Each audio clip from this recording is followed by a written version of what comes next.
Hello friends, कैसे हैं आप लोग। तो फ्रेंड्स, आज का चैप्टर बीपीएससी टीआरई 4 के लिए बहुत ही इम्पॉर्टेंट होने वाला है। आज फ्रेंड्स हम लोग ज्योग्राफी में यानी कि इंडियन ज्योग्राफी में हम लोग का चैप्टर होगा बहुउद्देश्य नदी घाटी परियोजना। फ्रेंड्स, इससे पहले मैंने आप सभी को 9 चैप्टर कंप्लीट करा दिया था, जिसका कि प्लेलिस्ट बना हुआ है। अगर आप इससे पहले वाला वीडियो नहीं देखे हैं तो प्लेलिस्ट पे जाके आप देख सकते हैं। फ्रेंड्स, आज का यह क्लास आपके लिए इसलिए इम्पोर्टेंट हो जाएगा क्योंकि यह बीपीएससी टीआरई 4 में यहाँ से 3 प्रश्न टीआरई 3 में देखने को मिला था। तो बीपीएससी टीआरई 4 में फ्रेंड्स इस क्लास से आपको कम से कम 3 नंबर आपको एग्ज़ाम में देखने को ज़रूर मिलेगा। तो फ्रेंड्स, वीडियो को अंत तक ज़रूर देखें, वीडियो को बिल्कुल भी स्किप नहीं करिएगा, नहीं तो फिर आपको समझ में नहीं आएगा। आज का क्लास आपका एग्ज़ाम में यहाँ से 3 नंबर कन्फर्म करेगा और मैं आपको बताऊंगा कि इस चैप्टर से कौन कौन प्रश्न टीआरई 3 में पूछा गया था।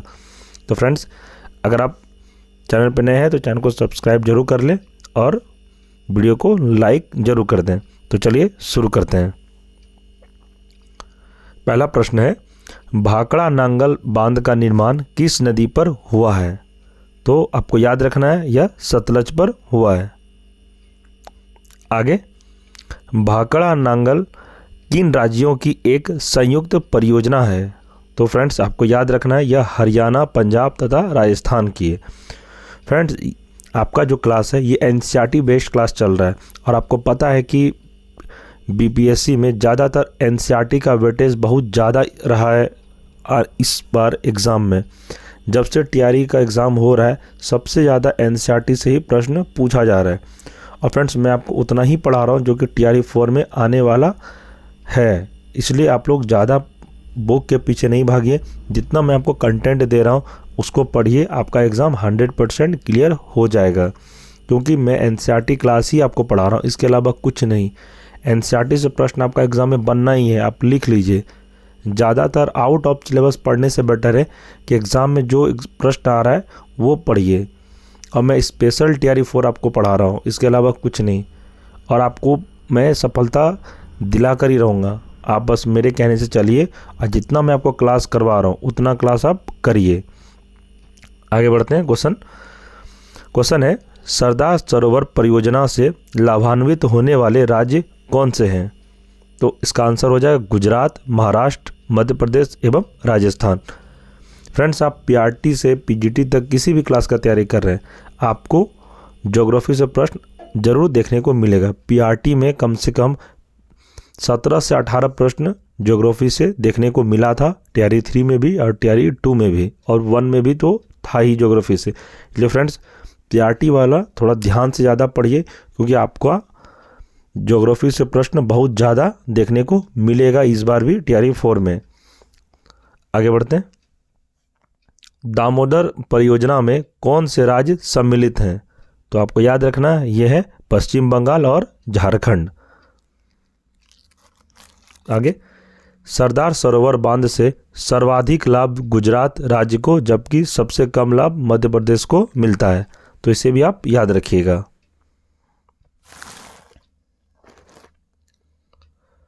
आगे बढ़ते हैं। ओंकारेश्वर परियोजना किस नदी पर स्थित है? तो ओंकारेश्वर परियोजना किस नदी पर स्थित है? तो आपको याद रखना है इसका आंसर है नर्मदा नदी पर यह स्थित है। आगे, हीराकुंड बांध किस राज्य में है? तो इसका आंसर हो जाएगा उड़ीसा में। फ्रेंड्स, ये टीआरई 3 में पूछा गया प्रश्न है जो कि मार्च में हुआ था, जिसका पेपर लीक की वजह से एग्ज़ाम को रद्द करना पड़ा था। ये प्रश्न उसमें पूछा गया था, तो आप याद रखिएगा। फ्रेंड्स, इस चैप्टर से आपको कम से कम 3 प्रश्न आपका कंफर्म हो जाएगा। अगर आप ये वीडियो सही से देख लेते हैं और आप याद कर लेते हैं तो आपको अच्छे से याद हो जाएगा और आपका एग्ज़ाम में प्रश्न नहीं छूटेगा। आगे, भारत का सबसे पुराना जल शक्ति उत्पादन केंद्र कौन सा है? तो आपको याद रखना है इसका आंसर हो जाएगा शिवसमुद्रम। आगे बढ़ते हैं। तपोवन और विष्णुगढ़ जल विद्युत परियोजना किस राज्य में स्थित है? तो आपको याद रखना यह है उत्तराखंड में। आगे बढ़ते हैं। नागार्जुन सागर परियोजना किस नदी पर निर्मित है? तो फ्रेंड्स, ये इंपॉर्टेंट हो सकता है आपके लिए टीआरई 4 के लिए, तो आप इसको VBI नोट डाउन कर सकते हैं। इसका आंसर हो जाएगा कृष्णा नदी पर। आगे, नागार्जुन सागर परियोजना किन दो राज्यों में स्थित है? तो इसका आंसर है आंध्र प्रदेश और तेलंगाना में। एक नोट है फ्रेंड्स, इंपॉर्टेंट नोट है, थोड़ा इसके बारे में देखते हैं। प्रश्न है कि बहुउद्देश्य पोलावरम सिंचाई परियोजना उड़ीसा, छत्तीसगढ़, आंध्र प्रदेश एवं तेलंगाना राज्यों में के मध्य विवादित है। तो एक बार मैं आपको फिर से दोहरा दे रहा हूँ, कहाँ कहाँ विवादित है। जैसे कि बहुउद्देश्य पोलावरम सिंचाई परियोजना उड़ीसा, छत्तीसगढ़, आंध्र प्रदेश एवं तेलंगाना राज्यों के मध्य विवादित है। आगे, गांधी सागर बांध किस परियोजना का भाग है? तो याद रखिएगा फ्रेंड्स, गांधी सागर बांध किस परियोजना का भाग है? तो इसका आंसर हो जाएगा चंबल परियोजना। VBI आप लोग लिख सकते हैं। यह प्रश्न आपको टीआरई 4 में देखने को मिल सकता है। मुझे लगता है 80 से 90 प्रश्न, ये वाला प्रश्न आपको टीआरई 4 में इस बार देखने को जरूर मिलेगा।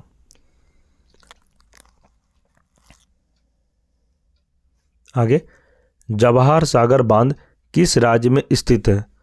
तो इसका आंसर हो जाएगा राजस्थान। आगे बढ़ते हैं।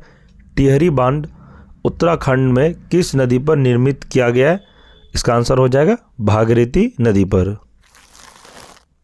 आगे, तिलैया मैथान एवं बेल पहाड़ी बांध किस नदी पर निर्मित है? तो फ्रेंड्स याद रखिएगा, इसका आंसर हो जाएगा बराकर। आगे देखते हैं, दामोदर घाटी निगम की स्थापना किस वर्ष हुई थी?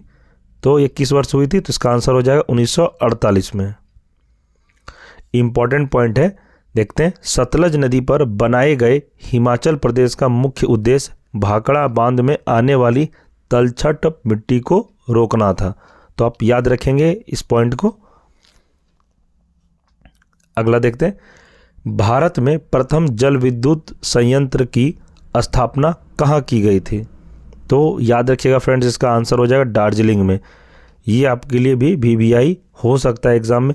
फ्रेंड्स, इस क्लास का सभी प्रश्न VBI है, बट मैं आपको ज़्यादा VBI कौन सा, मैं आपको वो बता रहा हूँ। प्रश्न तो सभी इंपॉर्टेंट है, क्योंकि NCERT बेस्ड क्लास है ये। जो इंपॉर्टेंट प्रश्न एग्ज़ाम में पूछा जाने वाला है, मैं आपको वही करा रहा हूँ। ऐसा नहीं कि कोई फालतू क्लास आपको कराया जा रहा है। ये आप 90% रखिए कि आपका इस क्लास से प्रश्न एग्ज़ाम में 100% देखने को मिलेगा। 90% मैं क्वेश्चन के लिए कह रहा हूँ। और फ्रेंड्स, आप इससे पहले जितने भी एग्ज़ाम दिए हैं, टीआरई से लेकर टीआरई 3 तक दिए होंगे, तो आप इस क्लास से मिला लीजिएगा। आपको यहाँ से प्रश्न ज़्यादातर देखने को ज़रूर मिलेगा, ये मेरा आपसे गारंटी है। और फ्रेंड्स, आप मेरे पे ट्रस्ट किए हैं, तो आप मेरे पे ट्रस्ट करके क्लास करिए। जितना मैं आपको क्लास करवा रहा हूँ, ये सभी टीआरई 4 के लिए इम्पॉर्टेंट है। एक भी फालतू क्वेश्चन मैं आपको नहीं करा रहा। मेरे पर आपने ट्रस्ट दिखाया है, तो मैं आपके ट्रस्ट को यूं ही बरकरार जरूर रखूंगा। आगे बढ़ते हैं।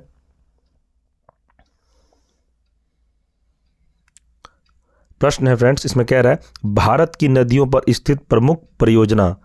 इसका मतलब है कि भारत की नदियां जितना भी स्थित है, उसमें प्रमुख परियोजना कौन कौन है। तो सभी का नाम याद करेंगे हम लोग। आपको मैं करवा रहा हूं, आप अच्छे से सुनिए।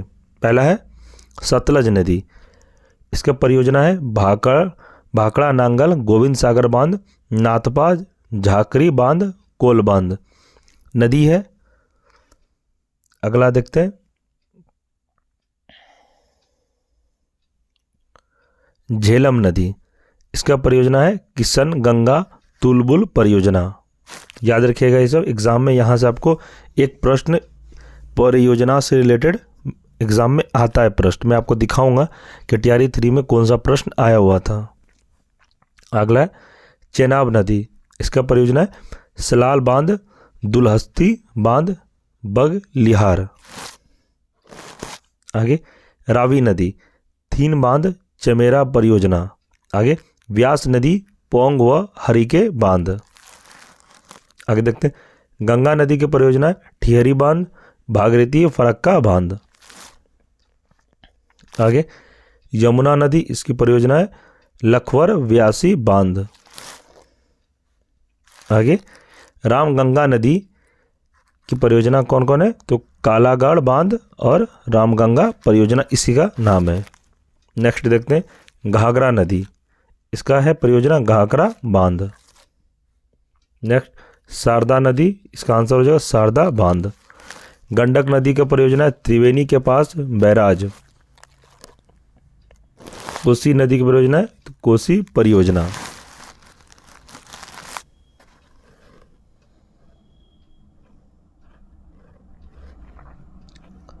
चंबल नदी पे स्थित कौन सी परियोजना है? तो ये गांधी सागर, राणा प्रताप सागर एवं जवाहर सागर बांध स्थित है, जो कि राजस्थान में है।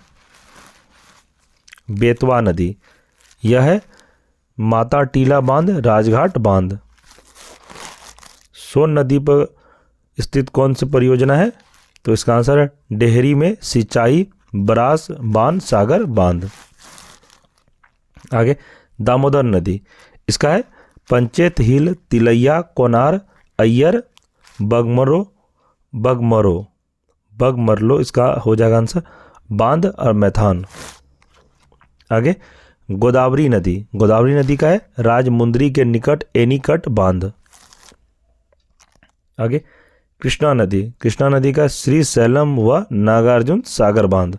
आगे देखते तुंगभद्रा, इसका हो जाएगा मल्लमपुरम के निकट तुंगभद्रा बांध। आगे कावेरी नदी की स्थित कौन परियोजना है? तो यह मेट्टूर बांध। नर्मदा नदी के परियोजना कौन सी स्थित है? तो ये जो महेश्वर बांध, इंदिरा सागर बांध, अंकलेश्वर बांध और सरदार सरोवर बांध। तो याद रखिएगा फ्रेंड्स। ताप्ती नदी, ये हो जाएगा काकरापार बांध, डकाई बांध, उकाई बांध। फ्रेंड्स माफ करिएगा, इसका आंसर उकाई बांध। आगे महानदी, ये टीआरई 3 में पूछा गया प्रश्न है, मैं आपको बोला था, मैं आपको बताऊंगा। ये है महानदी के स्थित कौन परियोजना है? तो हीराकुंड, तिरकपाड़ा और बरोज बांध। आगे माही नदी, इसका आंसर है वनकवोरी बांध और कादाना बांध।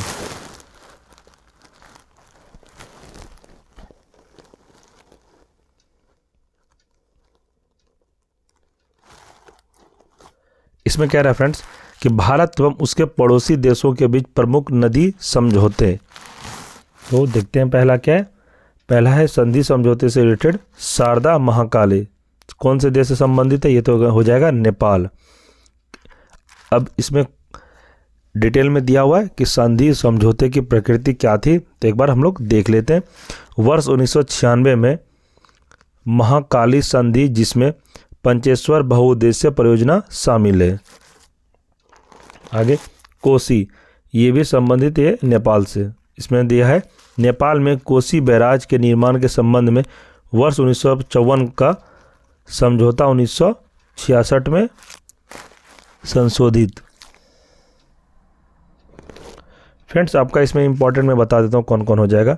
एक हो जाएगा गंडक, इसमें सभी इंपॉर्टेंट है, मैं आपको सभी करा देता हूँ। एक गंडक है संबंधित, ये भी नेपाल से। नेपाल में गंडक बैराज निर्माण के संबंध में वर्ष 1959 का समझौता, तो इसे भी आप याद रखिएगा।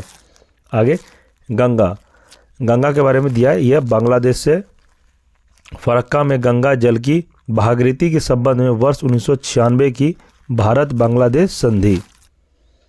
आगे सिंधु नदी तंत्र झेलम, चेनाब, रावी, व्यास, सतलुज व इनकी सहायक नदियाँ 21 देश से संबंधित है, यह हो जाएगा पाकिस्तान से। और संधि समझौते की प्रकृति क्या थी? तो सिंधु नदी तंत्र के जल के सार्थक एवं संतोषजनक उपयोग के लिए सिंधु नदी जल 1960 समझौता। आगे देखते हैं जल धाका, चुक्खा, ताला, मांगदेहू आदि जल विद्युत परियोजना कहाँ स्थित है? तो इसका आंसर हो जाएगा भूटान में, भारत के सहयोग से निर्मित हुआ है। आगे देखते हैं महाकाली संधि भारत और नेपाल के मध्य वर्ष 1996 में हुई थी। फ्रेंड्स ये इंपॉर्टेंट पॉइंट है, मैं आपको फिर से दोहरा दे रहा हूँ कि महाकाली संधि भारत और नेपाल के मध्य वर्ष 1996 में हुई थी। तो आप VBI लिख सकते हैं, एग्जाम में प्रश्न पूछा जाएगा यहाँ से कि महाकाली संधि किस देश से संबंधित है या किस देश के मध्य हुई थी? तो आपको याद रखना ये हो जाएगा भारत और नेपाल के मध्य कब हुई थी? तो 1996 में। आगे, तेतुगु गंगा परियोजना किन राज्यों की संयुक्त परियोजना है? तो आपको याद रखना है तमिलनाडु, आंध्र प्रदेश तथा कर्नाटक। आगे, मयूराक्षी परियोजना किस राज्य में स्थित है? इसका आंसर हो जाएगा पश्चिम बंगाल। आगे देखते हैं, प्रश्न है कालपोंग जल विद्युत परियोजना कहाँ अवस्थित है? तो इसका आंसर हो जाएगा अंडमान एवं निकोबार द्वीप समूह में। इंपॉर्टेंट पॉइंट है, देखते हैं। जवाहरलाल नेहरू ने बहुउद्देशीय नदी घाटी परियोजनाओं को आधुनिक भारत के मंदिर की संज्ञा दी थी। तो फ्रेंड्स, आपसे एग्जाम में प्रश्न पूछा जाएगा कि जवाहरलाल नेहरू ने बहुउद्देशीय नदी घाटी परियोजना को किस नाम की संज्ञा दी थी? तो आपको याद रखना यह आधुनिक भारत के मंदिर की संज्ञा दी थी। और एक प्रश्न ऐसा भी पूछ सकता है आपसे कि बहुउद्देशीय नदी घाटी परियोजना को आधुनिक भारत के मंदिर की संज्ञा किसने दी थी? तो आपको याद रखना है कि जवाहरलाल नेहरू ने दी थी। मैं आपको 2 प्रश्न बता दिया, कैसे आपको पूछेगा आपको याद रखना है। आगे देखते हैं, अलमट्टी बांध किस नदी पर निर्मित है? तो आपको याद रखना है इसका आंसर हो जाएगा कृष्णा पे। नेक्स्ट, भारत में सबसे पुराना जल विद्युत स्टेशन कौन सा है? कौन सा फ्रेंड्स है? इसका आंसर हो जाएगा सिद्रापोंग, जो कि असम में है। ये आपके लिए VBI इस बार TRE 4 के लिए इंपॉर्टेंट हो सकता है कि प्रश्न पूछा जाएगा कि भारत में सबसे पुराना जल विद्युत स्टेशन कौन सा? जल विद्युत के बारे में कह रहा है, तो याद रखना है सिद्रापोंग, जो कि असम में स्थित है।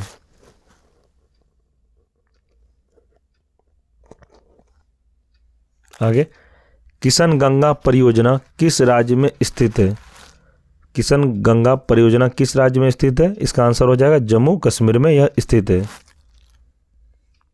मेजा बांध का निर्माण किस नदी पर हुआ है? तो मेजा बांध जो कि राजस्थान में है, यह किस नदी पर हुआ है? तो याद रखना है आपको कोठारी नदी पर हुआ है। आगे, बगलिहार पन विद्युत परियोजना किस राज्य में स्थित है? आपको याद रखना है इसका आंसर हो जाएगा जम्मू कश्मीर में। नेक्स्ट, सुइल नदी परियोजना किस राज्य में स्थित है? याद रखिएगा फ्रेंड्स, इसका आंसर हिमाचल प्रदेश में यह स्थित है। इंपॉर्टेंट पॉइंट के बारे में दिया है, देखते हैं। बहुउद्देशीय परियोजना सिंचाई के अतिरिक्त पेयजल आपूर्ति, बाढ़ नियंत्रण, जल विद्युत उत्पादन, नदी नहर परिवहन और पर्यटन और आदि अनेक दृष्टि से महत्वपूर्ण है। आगे देखते हैं, कल्पसर परियोजना किस राज्य में अवस्थित है? तो यह हो जाएगा गुजरात में। आगे देखते हैं, तीस्ता जल विद्युत परियोजना किस राज्य में स्थित है? इसका आंसर हो जाएगा सिक्किम में। नेक्स्ट, दुलहस्ती जल विद्युत स्टेशन किस नदी पर निर्मित किया गया है? तो इसका आंसर हो जाएगा चेनाब में। सबसे महत्वपूर्ण इंपॉर्टेंट पॉइंट है फ्रेंड्स, इसको आप याद रखें। मैं आपको बताऊंगा कि यहाँ से प्रश्न कैसे पूछता है। देखते हैं, तुंगभद्रा परियोजना आंध्र प्रदेश और कर्नाटक की संयुक्त परियोजना है। आपसे प्रश्न पूछा जाएगा कि तुंगभद्रा परियोजना किस राज्य से संयुक्त परियोजना है? तो किस राज्य में? तो आपको याद रखना है ये आंध्र प्रदेश और कर्नाटक, जो मल्लमपुरम के निकट तुंगभद्रा नदी पर स्थित है। यह दक्षिण भारत की सबसे बड़ी बहुउद्देशीय नदी घाटी परियोजना है। तो याद रखिएगा फ्रेंड्स, यहाँ से आपको 1 से 2 प्रश्न देखने को मिल सकता है TRE 4 में।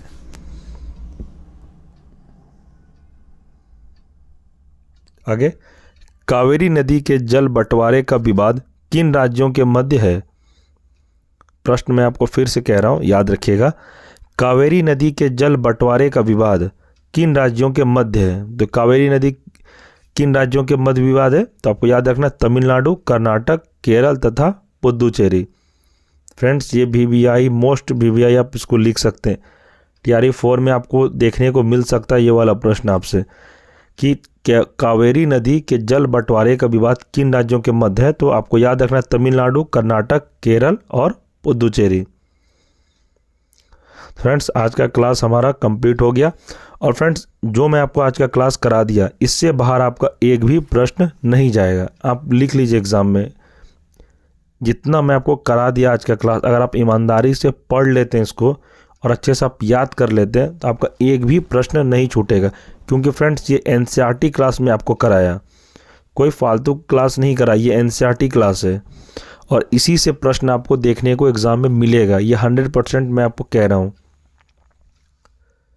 और फ्रेंड्स आपने खुद एग्ज़ाम दिया होगा तो आपको पता है कि बीपीएससी एनसीईआरटी को ही फॉलो कर रही है। जो एनसीईआरटी नहीं पढ़ रहा है सही से, उसको एग्ज़ाम में सफलता नहीं मिल रहा है। फ्रेंड्स आज का जो चैप्टर रहा हमारा बहुउद्देशीय नदी घाटी परियोजना, इससे रिलेटेड जितने भी प्रश्न आपके एग्ज़ाम में बनेंगे इसी वीडियो से आपको देखने को मिलेगा।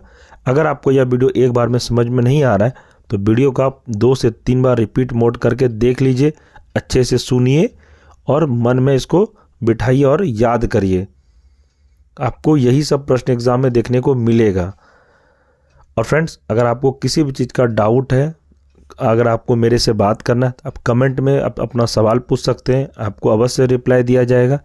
आपका कोई डाउट अगर आप मेरे से पर्सनली बात करना चाहते हैं तो टेलीग्राम पे आप ज्वाइन होइए, आप मुझे मैसेज करिए, आपको क्या पूछना है, क्या जानना है एग्ज़ाम से रिलेटेड, सभी मैं आपको जानकारी दूंगा। और फ्रेंड्स अगर आपको कमेंट में भी कुछ क्वेश्चन पूछना है आप वो भी कमेंट करिए, आपको रिप्लाई ज़रूर दिया जाएगा। आपको कोई भी डाउट हो एग्ज़ाम से रिलेटेड, कुछ पूछना हो सिलेबस के बारे में, या आप किस सब्जेक्ट का वीडियो आपको चाहिए, आप किस सब्जेक्ट का तैयारी कर रहे हैं, या आपको क्या और तैयारी करना है, कौन सा चैप्टर पढ़ना है, सारा कुछ आपको मैं बताऊंगा। आप कमेंट करिए या फिर मुझे टेलीग्राम पर स्पेशल मैसेज करिए। तो फ्रेंड्स अगर आपको यह वीडियो अच्छा लगा हो तो वीडियो को लाइक अवश्य करिए, और चैनल पर नए हैं तो चैनल को सब्सक्राइब जरूर करें और अपने दोस्तों में भी इसे शेयर करें। और जो कि TRE 4 का तैयारी कर रहे हैं उनको यह वीडियो ज़रूर लिंक आप शेयर करें। और फ्रेंड्स इस क्लास का आपको PDF चाहिए जो मैं आपको पढ़ाया अभी, तो आप टेलीग्राम पर ज्वाइन हो जाइए, वहाँ पे आपको इस क्लास का जितने भी PDF है आपको वहाँ पे मिलता रहेगा। स्टडी मटेरियल BPSC TRE 4 से रिलेटेड जितने भी मैं सेंड करता हूँ सारा मैं टेलीग्राम पे सेंड करता हूँ। तो इस वीडियो के डिस्क्रिप्शन में टेलीग्राम का लिंक दिया गया है, आप जाके ज्वाइन करिए। और जितने भी नोट्स हैं, शॉर्ट नोट्स, क्लास नोट्स, सारा नोट्स टेलीग्राम पर सेंड कर दिया जाता है। तो ठीक है फ्रेंड्स, किसी भी चीज़ का आपको डाउट हो आप मुझे मैसेज करिए, कमेंट करिए, आपको रिप्लाई ज़रूर दिया जाएगा। तो अपना प्रिपरेशन कंटिन्यू रखें फ्रेंड्स, TRE 4 आना ही है और अभी से आप तैयारी करिए, एग्ज़ाम आपका 100% क्लियर होगा। ठीक है फ्रेंड्स, नेक्स्ट वीडियो मिलते हैं, धन्यवाद।